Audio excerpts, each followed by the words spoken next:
Picture this. It is a Saturday morning. The sun is barely up. You've got your truck warmed up, your trailer hitched, and you are ready to haul your equipment to a job site. Or maybe just drag your buddy's boat down to the lake for the weekend. You have done this 100 times. Then the lights flash behind you. A highway patrol officer walks up, asks for your paperwork, glances at a tiny metal sticker on your trailer frame, and within the next 10 minutes, you are standing on the side of the road watching your trailer get impounded. No overweight load, no reckless driving, no accident, just a sticker.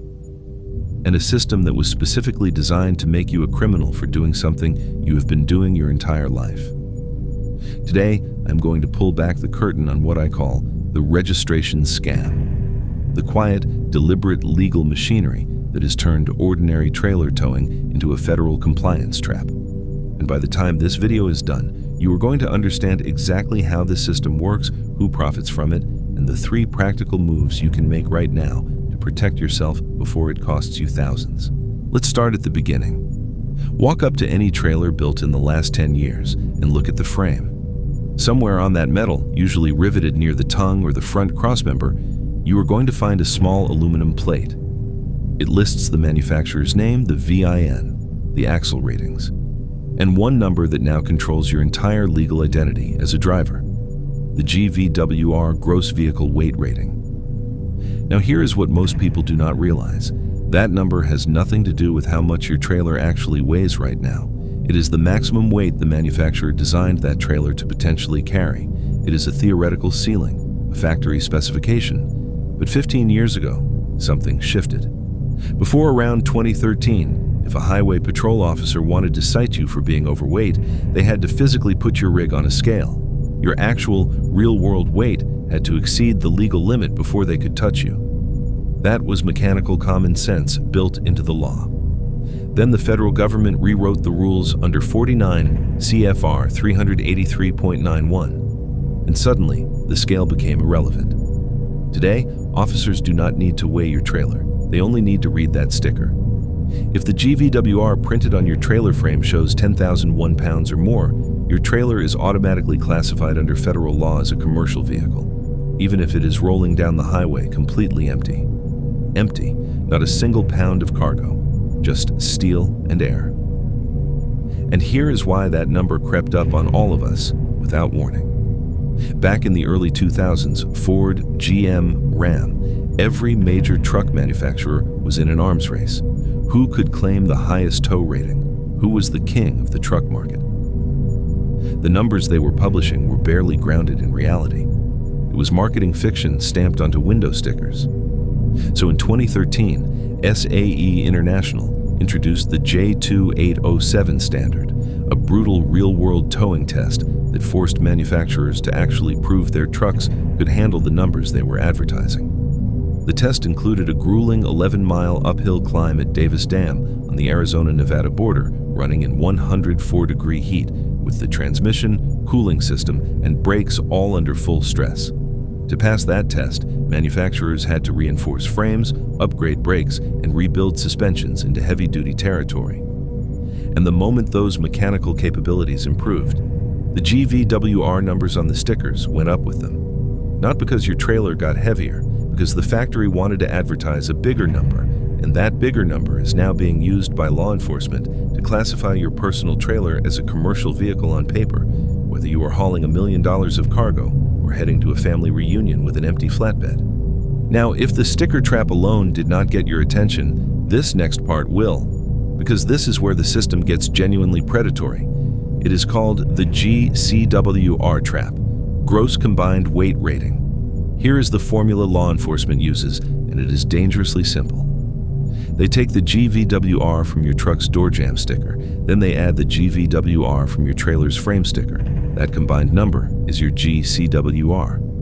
And under federal law, if that number hits 26,001 pounds or more, you are required to hold a Class A commercial driver's license to operate that combination. Not 26,001 pounds on a scale, 26,001 pounds on paper. Let me show you how fast this catches ordinary drivers.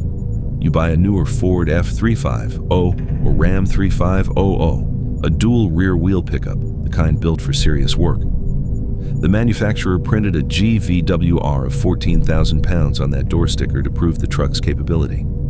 Then you hook up a standard 2-axle equipment trailer, the kind used to haul a small excavator, a skid steer, or a few pallets of material. That trailer has a GVWR of 14,000 pounds. 14,000 plus 14,000, you are now at 28,000 pounds on paper. You are 2,000 pounds over the federal CDL threshold, and your rig might actually weigh closer to 11,000 or 12,000 pounds in real life. But none of that matters on the side of the road. The officer does not care what is on the scale. He cares what is on the sticker. And right now, those 2 stickers say you need a CDL you probably do not have. The air ride suspension, the 10-speed transmission, and the oversized disc brakes you paid a premium for, the very mechanical upgrades that make your truck safer and more capable, are now the exact reasons you are classified as a commercial operator by the federal government. Capability is being weaponized against you. Here is where a lot of drivers think they are protected. And they are dead wrong. Most people assume that as long as they are not running a formal business, not issuing invoices, not registered as a company, they are in the clear. Personal use? Private citizen, not commercial? The Federal Motor Carrier Safety Administration, the FMCSA, disagrees with you.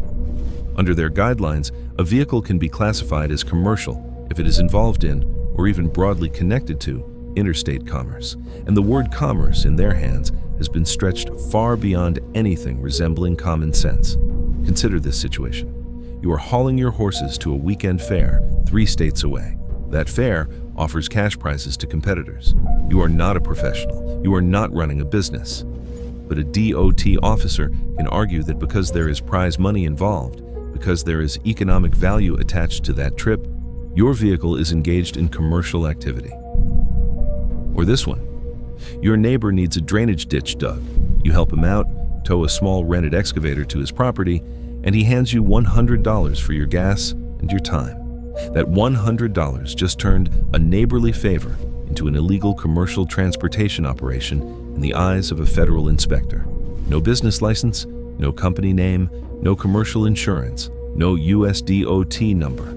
Instant violation. This is not safety regulation. This is revenue extraction dressed up in federal language.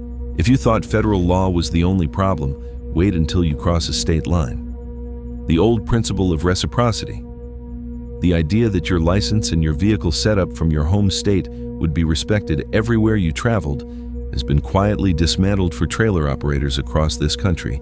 Every state now runs its own game. Take trailer brake requirements. In New York, any trailer weighing 1,000 pounds or more must have its own independent braking system. Cross into California, and that threshold changes to 1,500 pounds. Drive into New Jersey, and it does not matter what your trailer weighs. Every trailer, including a tiny utility trailer loaded with bags of topsoil, is legally required to have fully functioning trailer brakes. You can be completely compliant leaving your driveway and become a moving violation the moment you cross the state line. And for anyone who builds their own trailers, which is one of the most respected mechanical traditions in this country, states like Missouri have created aggressive inspection requirements specifically designed to squeeze homemade and converted rigs. If your trailer does not carry certification from a state-approved testing facility, you can be fined on the spot, regardless of how sound and safe your mechanical build actually is. You are not being evaluated on safety. You are being evaluated on paperwork. Freedom of movement in America now comes with a per-state subscription fee. All right, enough of the bad news. Here's what you can actually do. Move number 1. Buy below the threshold, and buy deliberately. When you are shopping for a trailer, stop listening to the salesperson's pitch about maximum capacity and heavy-duty construction. None of that matters if it puts you in the wrong legal category. The only number you care about is the GVWR on that factory sticker. Buy a trailer rated at 9,900 pounds or below. Ideally, something in the 7,000 to 9,500 pound range. That single decision keeps you completely outside the federal Class A commercial classification under 49 CFR 383.91, regardless of how the trailer is built, how strong it is, or what you are hauling in it. Under that threshold, the sticker trap cannot touch you. Move number 2. Run the math before you hitch anything, every single time. Before you connect your trailer, add the GVWR on your truck's door sticker to the GVWR on your trailer frame. If that number approaches 26,000 pounds, you have a serious problem waiting to happen. If you drive a heavy-duty pickup with a 14,000-pound GVWR, you need to pair it with a trailer rated at 11,900 pounds or less to stay safely below the federal CDL line. This calculation takes 30 seconds and can save you from a fine that runs into thousands of dollars and a vehicle impound that turns a working day into a week-long legal nightmare. Run the math. Every time. No exceptions. Move number 3. Research every state on your route before you leave the driveway. Do not assume your home state's rules travel with you. Before any interstate trip, spend 20 minutes looking up the trailer brake laws, license classifications, and inspection requirements for every state you plan to drive through. If New Jersey is on your route, make sure your trailer has electric brakes installed, even if it is a small utility rig. If you are passing through Missouri with a homemade or converted trailer, carry every piece of documentation you have on that build.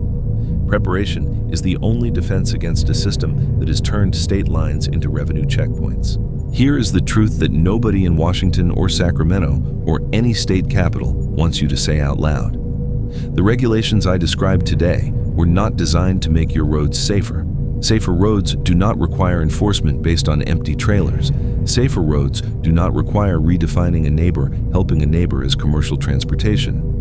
This is a system designed to generate revenue from people who work with their hands, own trucks, pull trailers, and have been doing it their entire lives without ever hurting anyone. The GVWR sticker trap, the GCWR paper formula, the vanishing definition of personal use, the 50-state patchwork of contradictory rules. None of it happened by accident, but now you know how it works. And knowledge is the only tool that actually beats a system built to confuse you. If this video saved you from a fine, a citation, or an impound, share it with someone who tows. Because the person driving next to you probably has no idea this trap even exists. And if you want to stay ahead of the next one, you know where the subscribe button is. Stay informed, stay legal, and keep your trailer on the road where it belongs.